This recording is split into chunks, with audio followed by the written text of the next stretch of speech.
Bonjour à tous, je suis heureux de vous retrouver au sortir de l'été, vous tous et toutes qui m'avez encouragé, écrit, soutenu durant cette difficile période du printemps et de l'été. En cette veille de Rosh Hashanah, je veux d'abord vous souhaiter, à vous tous et toutes des réseaux sociaux, Twitter, sur Facebook et sous toutes les formes de communication, vous souhaitez une bonne année. Shana Tova Umetuka, une année qui soit bonne, qui soit douce, qui soit pleine de réussite et surtout d'exigence pour chacun d'entre nous. Pour ma part, rabbin j'ai été, rabbin je suis, rabbin je resterai. Rabbin veut dire très simplement, d'abord, enseignant de Torah.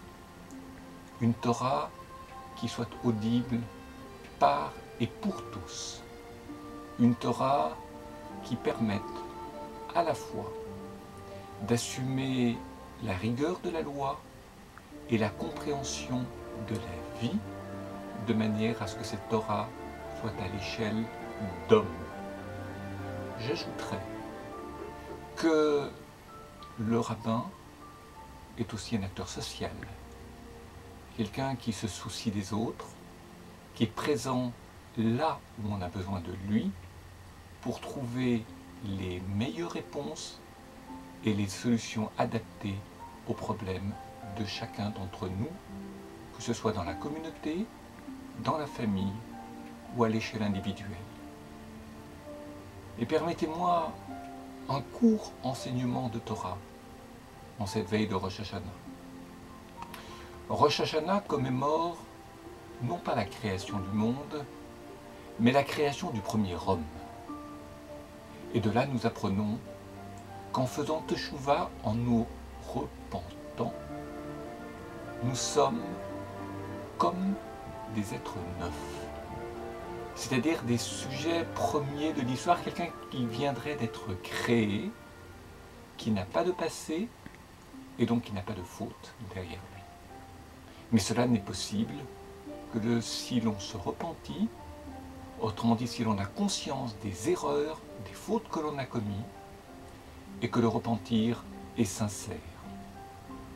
Maintenant, il y a un deuxième enseignement qui est rapporté par le Gaon de Vilna, à savoir qu'être comme un homme neuf, c'est non seulement quelqu'un qui, grâce à la Teshuvah, aurait pu effacer ses fautes, mais c'est aussi quelqu'un qui n'est pas complaisant.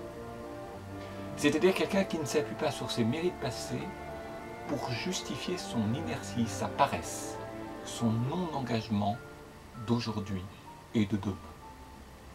Il ne suffit pas d'avoir eu des mérites.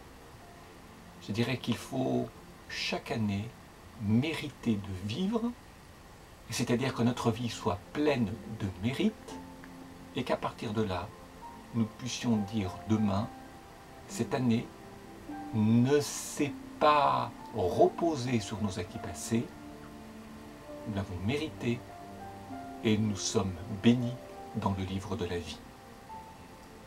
C'est par ce souhait que je voudrais conclure, soyez bénis dans vos familles, dans vos soucis personnels, qu'ils soient sociaux, santé ou autres, et surtout, soyez inscrits dans le livre de la vie, que personne ne reste seul à l'occasion de ces fêtes.